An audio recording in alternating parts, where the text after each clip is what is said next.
What is Trumpism after Elon Musk? Is the tech right finished? Is the great battle over immigration the only thing that really unites the GOP? My guest today is an expert on the modern American right, and we're going to talk about what really defines conservatism this far into Trump's second term.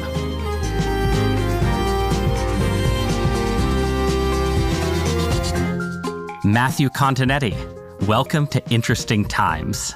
Ross, thank you. It's great to be here. I'm looking forward to our discussion of Andor. Oh, did we schedule you for the wrong week? I was told. That's how we lure everyone in. Oh, We're like, I'm sorry. come for the Star Wars discussion. Well, I enjoyed that episode very much, so it is a pleasure to be here. Well, you're very kind. Well, there can be a science fiction element here as well, because I wanted to start with Elon Musk, a science fiction figure, if there ever was one, and the great Trump-Musk schism, which sort of put an exclamation point on Elon's departure from the White House or from government. And I want you to talk about what you think the Musk experiment represented in the realm of ideas. What was that all about? Well, I think the way to approach this question is to look at the shape of the coalition that Donald Trump brought into being in his re-election last year. And a large part of that coalition, certainly a lot of the intellectual energy, a lot of the fundraising came from what's been called the tech right. But there was also other parts of the coalition. There was Maha and RFK Jr. There was Tulsi Gabbard, kind of disaffected Democrats over foreign policy. There was, of course, the minority working class voters that we've talked so much about in the aftermath of the election. And so Musk is often associated with this tech right, but I actually think he overlaps several of these categories. He was someone who had been very friendly to the left, and then over the period of the Biden administration, really moved right. Now, what does it mean in the realm of ideas? Well, I think he shares with the tech right a vision of dynamism, a vision of technological progress, a sense that the federal government under Biden in particular was too heavy-handed in its regulation of key technologies. And Musk has this future orientation. He wants us to become a multi-planet species. He wants to go to Mars, occupy Mars. He wants us to repopulate the species. And then, of course, also in the realm of ideas, over the past several years, he's focused on the woke ideology, on wokeism, as something that is corrupting Western societies, Western civilization. I think that's compelling, but it raises the question, how did it end up being the case that Musk spent almost all of his time and sort of public rhetoric in Washington, D.C. talking about the budget deficit, right? And how how DOGE, the Department of Governmental Efficiency, was going to save at least $1 trillion. And I mean, this to me was one of the most striking and surprising things about the last 6 months, the extent to which Musk, who was sort of a figure out of these ranks of disaffected centrist Democrats, suddenly sounded like a Tea Partier. Well, on his journey right, he did start raising concerns over our mounting federal deficits and debt. And, he did come from a place which is very common in Silicon Valley, especially common in Silicon Valley during the 1990s, where he was a free marketer. He was a libertarian. He would post on X Milton Friedman videos, right, which is not normally associated with the populist wing of the MAGA coalition. So he did have that framework. When we first heard about DOGE, I think a lot of us were saying, oh, it's going to be another Simpson-Bowles commission. He and Vivek Ramaswamy are going to really get a bunch of pencil necks together and accountants, and they're going to propose this plan for deep spending cuts. But what I didn't quite understand is that, no, Ramaswamy's out, Musk is in charge, and he's going to actually focus heavily, and I think quite successfully, on gutting the federal workforce. That's what he knows. That's what he does when he takes over a company, or even when he treats one of the companies he founded. He's always trying to cut personnel because he thinks that cutting is the only way you'll find out what's actually necessary. So I think when we look at DOGE, we see a combination, first, of Musk's kind of general libertarian background and approach to markets and business, but also his own entrepreneurial history. He tried to treat the federal government as though it was one of his businesses. But certainly it seems like parts of the tech right were not happy with what they got from DOGE, right? Like if you'd asked me to describe the views of the tech right 6 to 12 months ago, I would have said, yeah, lots of people in that world are libertarian. They like Milton Friedman. They really like deregulation. But they also want a federal government that's very active in certain areas, that's spending money on, tech and scientific research and defense and all of these things. They aren't sort of stringent government cutters in those areas, right? And I feel like, I'm curious where you think that kind of vision is left by sort of Musk riding through Washington, slashing headcount, and then, we'll see what happens next, right? But is there a tech right now as beyond what Elon did? Yeah, I think there's a tech right now. I think the tech right, they were really interested in deregulation. They were really interested in freeing AI research and development. I think when you look at the energy demands of AI, you see many people in the tech industry demanding or asking the federal government to loosen the restrictions on nuclear energy. The tech community very much wanted less regulation on crypto. And the Trump himself and his administration at large are big fans of crypto. Big fans. Big fans of crypto. They love it. Yep. There's also one piece of the tech right we talk about a little. That's kind of the new weapons manufacturers, the Palantirs, the Andurils. And of course, they're focused on expanding, revitalizing America's defense industrial base. And the jury's still out on that, I think, right? But that's not really what DOGE was all about. And then there's space, too. And of course, that is intimately connected to Elon Musk because of SpaceX. But all of these things, I think, are parts of the tech right that still exist. And then you have the more cultural dimension, not just economic, but cultural. I do think that many people in the tech community became alarmed and even radicalized by the growth of the progressive ideologies during the Biden administration. Wokeism, DEI, even gender ideology. And so that, I think, continues, even though Elon Musk has left DOGE as well. Yeah, the first interview I did for the show, before it was a show, I guess, was with Mark Andreessen, who's sort of seen as a defining figure of the tech right. And the issues you just listed, basically, crypto and AI regulation and wokeness were clearly sort of the center of his worldview. And it may be that a lot of other things that have left some people disappointed in what DOGE did or didn't do, or what the Trump administration isn't doing, are fundamentally peripheral to those core issues that pushed core figures in the tech world rightward. But I'm also interested in sort of the persistence of ideas within American political coalitions, even during times of fundamental change, right?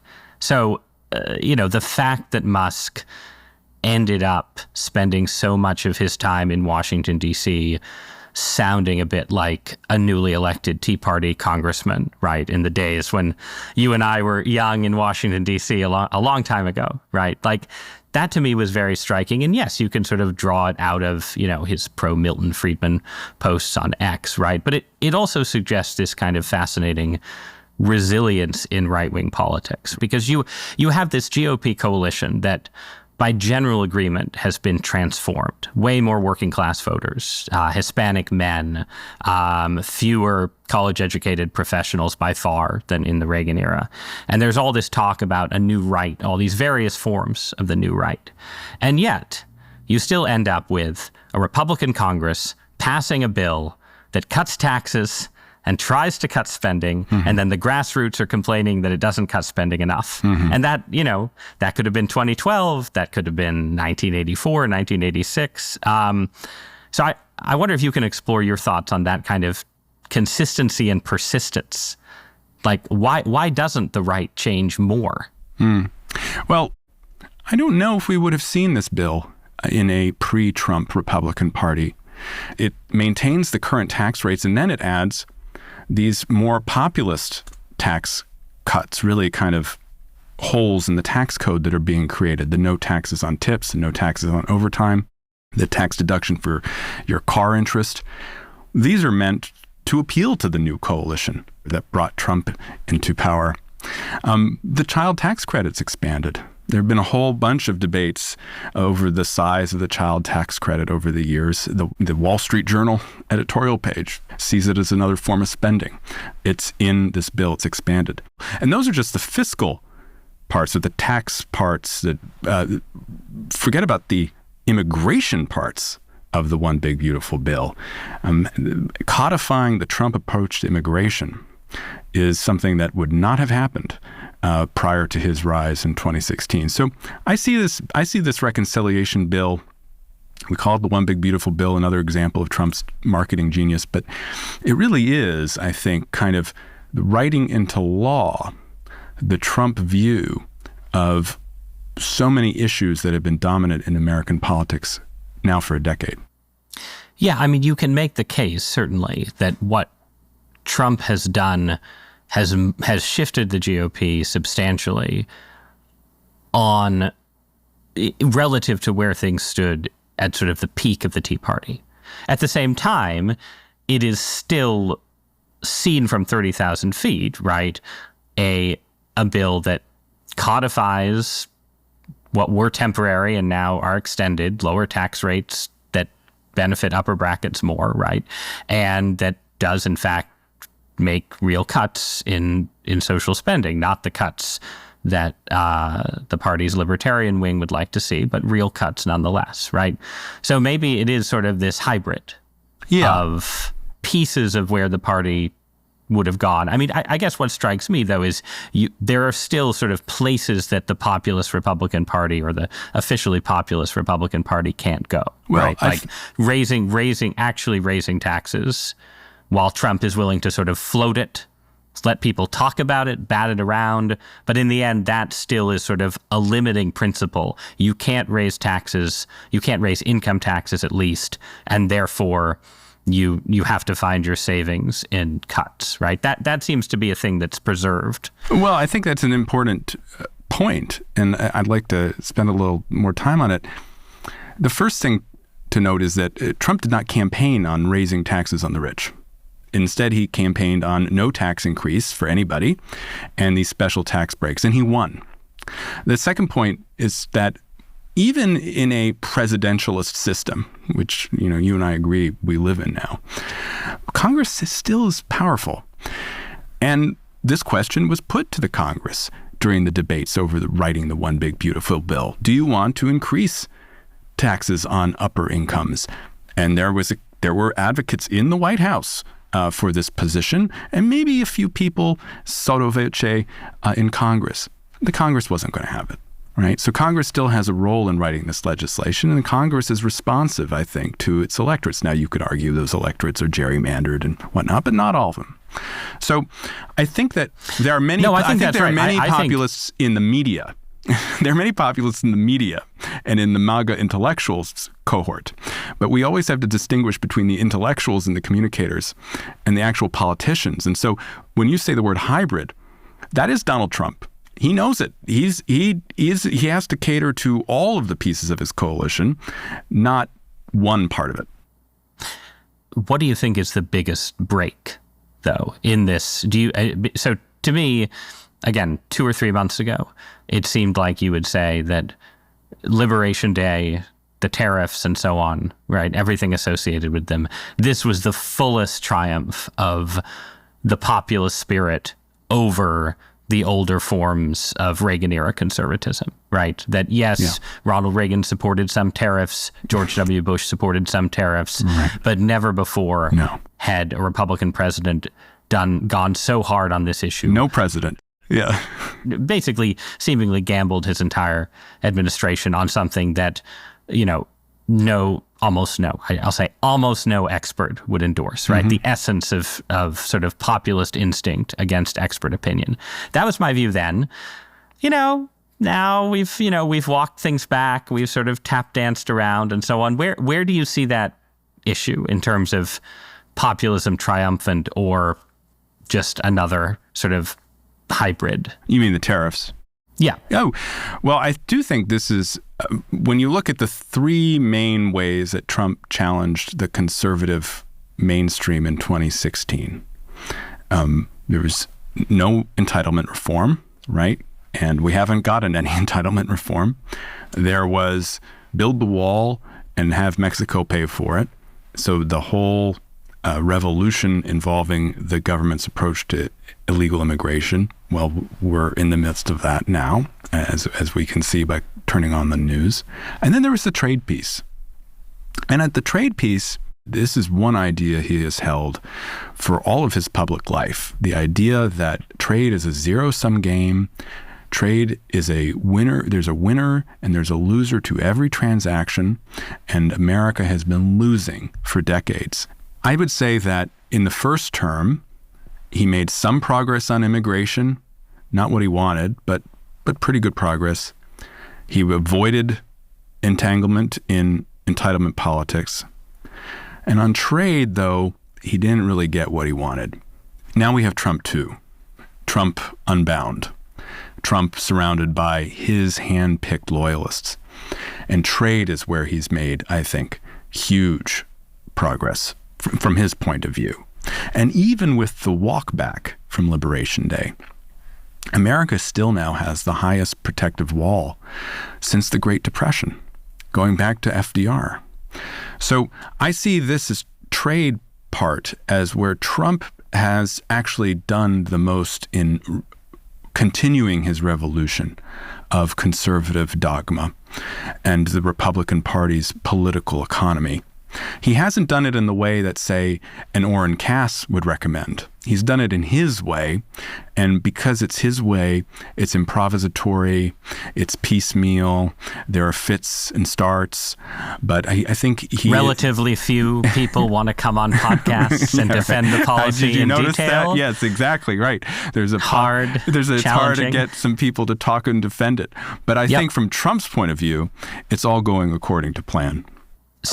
So the reference to the Great Depression, let's pick up on that, because one of the points that you make in your book about conservatism and some of your analysis since, right, is that you can really see some of the clearest continuities between the things that Trump has done that seem different from modern American conservatism, Reagan-era American conservatism. You can see them as connected to what conservatism in America looked like before Franklin Roosevelt, right? And that's true of protectionism, on trade, industrial policy, arguably, and it's arguably true on foreign policy as well. So talk a little bit about that. Trump as a man of the 1890s through the 1920s. Yeah. Well, when I was writing my history of the right, I came up against this problem, which was, how does one explain Donald Trump? Where did Trump come from? Where did MAGA come from? And I think many people and many conservatives had trouble answering that question because the narrative we had been taught always began at the end of World War II. It always began with the beginning of the Cold War and the creation of modern American movement conservatism as an anti-communist enterprise. And so when we looked at Trump talking about protection, when we looked at Trump talking about illegal immigration and immigration more broadly, and when we talked about Trump and America first and foreign policy and the national interest, it all seemed a little strange. And if you actually went back before World War II, you saw that the American right then closely resembles the American right now along those three axes of immigration, trade, and foreign policy. Now, how did Trump get there? I think it might just be the case of the man meeting the moment. Trump was never connected to modern American movement conservatism. He's been a Democrat. He's been an independent. He's been a Republican. He's all over the place. But he has always had these views that essentially post-war, post-World War II, American policy was flawed.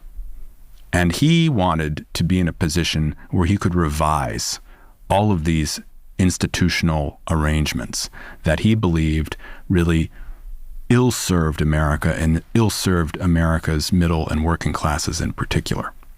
And that's what he's done. And it's the second term now where he's in a position to actually move toward his goals that we're seeing it play out most concretely. And in foreign policy in particular, when we were just talking about, where's the biggest change?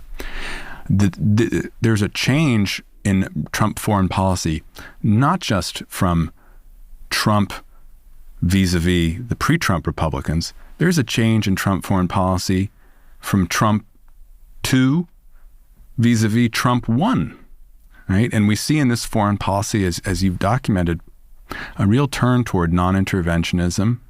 He has clearly defined himself in these early months of his second administration as a peacemaker, as someone who wants to extend olive branches before he turns to war, but a kind of testing, because sometimes his administration is conflicted, as we saw in the Signalgate episode.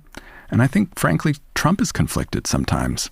Trump, as much as he wants to be a peacemaker, also wants to be strong. And I think, as you and I are having this conversation, his patience is running thin with Iran, and even, though it doesn't seem like it most days, Vladimir Putin. Well, and he's also has a coalition where I think the transformation that you've described, the return to the 1920s, is less complete than if it was just Trump himself. But at the same time, he is personally conflicted. His administration still contains lots of different factions that are contesting with one another. I think the internal contestation on foreign policy is in some ways an undercovered aspect of this presidency. And then if you turn to Congress, right, like the Senate is full of Republicans who would very happily triple sanctions on Russia tomorrow if they could, right? I think the House is full of members who would be very uncomfortable with certain potential deals that Trump could cut with Iran. And so it seems to me that there's both sort of uncertainty in Trump himself, but then a lot of different factions are sort of in play within the Republican coalition, notwithstanding Trump's overall power. Yeah, well, it's similar to the debates we were talking about regarding economic policy. Congress's role can't be dismissed here. It is still powerful, and you see this in the foreign policy. I agree. I mean, you look at the Lindsey Graham-Blumenthal proposed secondary sanction bill on Russia. It has supermajority support in the Senate, right? So that is, to me, reflective of the overall opinion of the Republican Party, because it comes from so many voices. And Trump understands that. He knows that. And what I think it gets to, which we've kind of been circling around, is that the jury is still out on how lasting the new right is. There was this sense that when Trump appeared in 2015, that Trump is an aberration. Trump will probably lose in 2016. When he loses, he will go away. MAGA will go away. We'll be back to Romney, Ryan, McConnell. That will be the Republican Party. Now, of course, that did not happen, right? Trump won, and he changed the party and the movement. But when I look at these debates happening today, I sometimes wonder, without Trump, without his personality, his charisma, his gargantuan power within the Republican Party, where will this new right be? And when you look at Congress, what you'll find is that the new right will be there, but it might not be as powerful as it thinks it is today. So in all the issues we've talked about, it seems like we've been emphasizing a mixture of continuity with the Republican past and Trump-era change. But But is there one place where you think the Trump era change has just been radical and complete? Well, immigration, without a doubt. Thank you for giving me the answer. That's our telepathy that you and I have. Right there. No. The telepathy tapes is actually a tried but discarded title for this podcast. There's no question. I mean, just to think about where MAGA came from, it was in opposition to the Republican Party's approach to immigration. You have Romney losing in 2012. You have the GOP autopsy coming out the next year. What does the GOP autopsy say? It says Republicans must amnesty illegal immigrants in order to have any viability as a political institution. Marco Rubio, much in the news, then begins negotiations for a bill in the Senate that would do exactly that, achieve comprehensive immigration reform, as it's called. Public outrage at that, along with long simmering outrage at the GOP establishment in Washington, manifests itself, stops that bill from ever happening. Trump makes immigration his signature issue. He wins. The transformation is total. And there's one other player I want to mention in this story, though, before you respond, and that is Joe Biden. I don't think we would be where we are today had not President Biden decided that the mounting concerns on the southern border in the spring of 2021 were either temporary or, you know what, nothing to worry about. It was the effects of the immigration crisis over the last 4 years that has flipped public opinion on its head to the point where Trump has really carte blanche to do what he deems necessary to seal the border and to deport illegal immigrants. So I want to test a hypothesis on you, which again I think you'll agree with. But we're sitting here, we're watching the immigration-related protests and riots in Los Angeles. We're watching the federal crackdown, though really sort of it's more a kind of soft federal intervention designed to highlight the tensions between the White House and the governor of California, or at least that's how it seems. The National Guard and federal troops are not doing all that much, as far as I can tell. But they're sort of a signal of what you just described, the White House and Trump's confidence in their position. But I think what we're seeing here is a world where, ever since the end of the Cold War, there's been talk about what is the thing that unites the right the way anti-communism did. And for a little while, in the early 2000s, it seemed to be the war on terror. But I think very clearly at this point, it's immigration. And this is the thing that unites the American right with other forms of conservatism in Western Europe. Mm-hmm. But the idea that to be conservative is to be opposed to mass migration, opposed to open borders, and in favor of deportation seems like as close to a consensus definition of what it means to be on the right and to be a Republican as there's been in my entire lifetime. Yeah. Viktor Orban, the Prime Minister of Hungary, gave a very interesting speech at the CPAC Hungary in recent weeks. And he talked about what it meant to be a conservative in 2025. And of course, borders were a huge part of it. And then he mentioned anti-wokeism.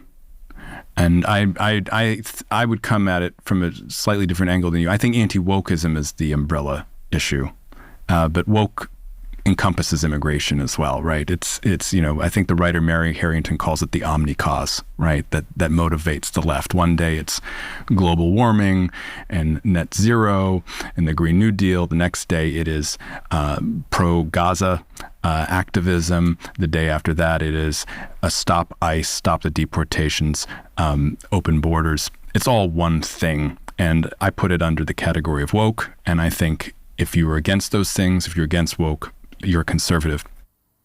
I guess it just seems to me that watching the politics of the last couple of years and sort of the focus of the Trump administration, a year or two ago, I guess I would have put anti-wokeness above all else and sort of folded immigration politics under it.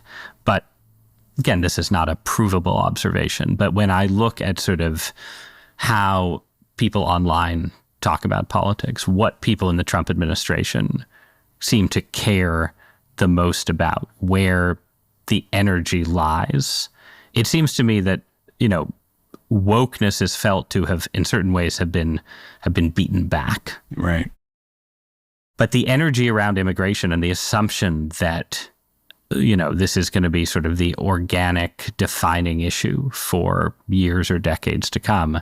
I don't know. It seems to me to loom, at the very least, larger than other fights within the constellation of woke causes. Well, part of that might climate change or anything like that. Yeah, but part of that might be the administration's kind of stealth success at repealing the bureaucratic foundations of wokeism. I mean, Trump's executive order essentially ending affirmative action in the federal government did not get the attention it deserved. The recent Supreme Court case saying that, yes, white people can suffer from discrimination too. Again, that was kind of undercovered considering all that is going on.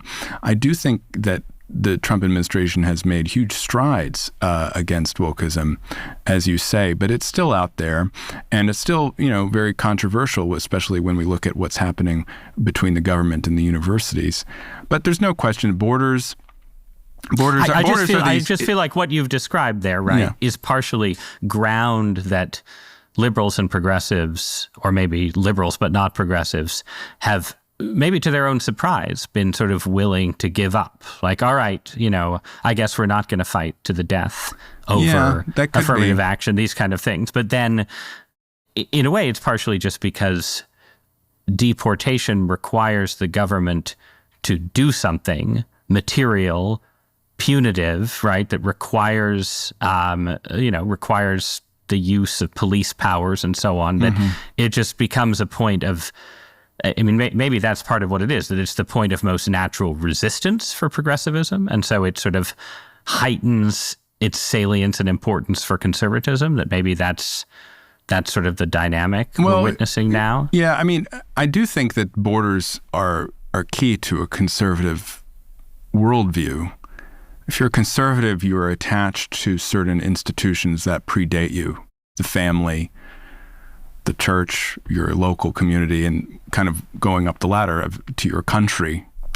I also think that illegal immigration, it seems to me, is essential to the viability of the Democratic Party as a political entity. I've just been struck over the debates surrounding Kilmar Abrego Garcia, where Chris Van Hollen, the senator from Maryland, kept referring to Garcia as his constituent. He's not his constituent. He's an illegal immigrant in Maryland. It's a weird kind of, to me, mislocation of who our elected representatives represent. To me, they should be representing American citizens. And then when you look at the way that the Democratic officials in California are talking about the ICE actions that led to these huge protests, again, there's no distinction made between a legal immigrant and or citizen. I think when you look at the understanding of the Democratic Party among its elites about its future, which is that, this coalition of the ascendant is eventually going to swamp the Republican Party's coalition and we will win. And how will we do that as a Democrat? Well, we'll do it by legalizing the status of everyone in the country. So I think you're right. Immigration is the issue of our time. I do believe that. I think that's why we're seeing Los Angeles play out as it's happening. But I think it goes to kind of the heart of the two-party coalitions, in addition to these greater geopolitical issues involving sovereignty and such. So just to swing back a little bit to where we started, right? One place where, at various moments during the presidential transition, Elon Musk seemed to be out of step with, at the very least, the impulses of grassroots conservatism, was on immigration, right, where, he had sort of become a harsh critic of illegal immigration, low-skilled immigration, but retained a kind of traditional Silicon Valley support for H-1B visas and other programs that bring high-skilled or officially higher-skilled immigrants to work for American companies, right? And that was sort of not just a Silicon Valley thing, but a kind of continuing echo of what had been a really potent constituency in the Republican Party for a very long time, which had been business conservatives who favored immigration, legal or illegal, for reasons related to their workforces. Do you think that that kind of Republican politics is just dead? Right. Well, it's important to note that the H-1B visa issuance hasn't been resolved in either direction. It seems to me, I don't think there's been any changes made to the H-1B program. So it's neither been expanded nor reduced. So neither wing of the coalition really has a victory there. The broader issue, I think you're absolutely right. It's one of those places where probably in the congressional sentiment is more open to high-skilled immigration than the intellectuals and media figures in MAGA. But I look at Trump here, and it's interesting to see what he's up to. He's militarized the southern border. He's closed the border. He's staging this kind of federal intervention in order to quell the protests over ICE's actions in California. He's trying to deport as many people as possible. But he's also talking about his gold card, right? The special visa that people will be able to pay a lot of money for. He goes back and forth on global talent to the United States. Some days he's like, we want the best people in the world. We're going to staple your green card to your college diploma. And then, of course, the administration. Well, he made that promise, I think, on a leading tech right podcast during the election. Right. So it was very clearly aware of his audience, right? Yep. But then, of course, we say, well, no more Chinese students, right? But then even then, whether we're not going to have Chinese students in the United States is now a card that the administration is playing in its trade negotiations with China. Right. So I think that the legal immigrant piece of this puzzle, so that is the laws pertaining to legal immigration in the United States, there is not the same consensus toward them that there is toward illegal immigration. Right. You and I just said illegal immigration, if you're a conservative, you're opposed to it. You want to take as strong measures as possible to stop and reverse it. Legal migration, that is still kind of up in the air, not only in Congress, but also, I think, within the administration. To some degree, but it does seem to me like this is a place where I agree with you that Trump himself, if you were the last person to talk with him, right, hypothetically, you could talk him into certain, pro-global talent measures. But he also has a really strong intuitive sense, always has, of where his coalition is, where the base is, and so on. And it just seems to me that he's been carried along to some degree, that in the end, like right now, Stephen Miller and the vice president, J.D. Vance, who are more immigration restrictionist than the president, are also more where the party actually is, where the center of gravity actually is, than Trump himself, the slightly more pro-legal immigration president. That could be. I noticed just the other day that Charlie Kirk, hugely important figure on the right these days, said we should have a immigration moratorium, full stop. And that is also called for in the manifesto of the National Conservative Movement, which was published several years ago. No more immigration for some period of time, illegal or legal. Trump's not there yet. And I don't think J.D. Vance is there publicly either. But in 2028, you never know. Well, and it would be a very, very 1920s Republican Party. It would, wouldn't it? To support such a thing. All right, last question. We've had a long conversation analyzing Trump and his Republican Party in terms of ideology, worldview, policy, and so on.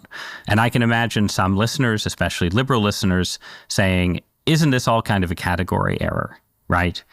Isn't analyzing Trump himself mostly a matter of analyzing him just in terms of power, right? And this is the idea that essentially Trump has an authoritarian temperament and personality. Yeah. And so whether it's his impulse to, play the deal maker with dictatorships around the world, or his impulse to militarize the southern border and send troops into California, the primary way to understand all of this is what gives Trump himself the most power, sort of independent of ideas and ideology.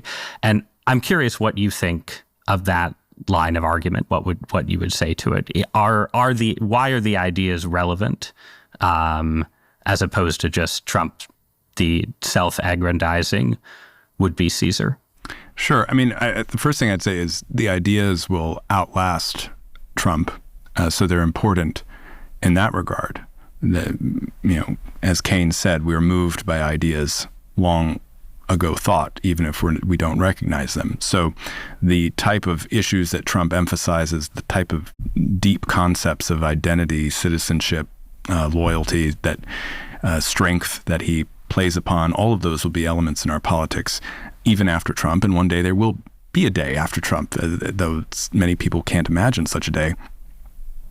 I'd say, Trump the man clearly does like the trappings of power. He wants to be a strongman. He wants to make these deals with other strongmen. That's how he kind of views the world, between strength and weakness. And so he needs to be the strongman and the winner in every transaction in order to sustain his enterprise. But I also believe that the next 3.5 years will be rocky. There are going to be a lot of clashes. The system will be put to the test, but I don't see us turning into even a soft authoritarian society. I think that one lesson of the Trump era, which we've been in now for a decade, is that the guardrails do remain in place. And at the end of the day, as you've pointed out in your column, one reason Trump has sustained himself as a political figure for so long is he knows when to pull back and when to modify and change. So to the liberals who have put up with me to this point in the conversation, I would say that it's not going to be fun, but there will be an America that is still recognizable to us at the end. All right. On that optimistic note, assuming that you like the America that is recognizable to us today, Matt Continetti, thanks so much for joining me. Thanks, Ross.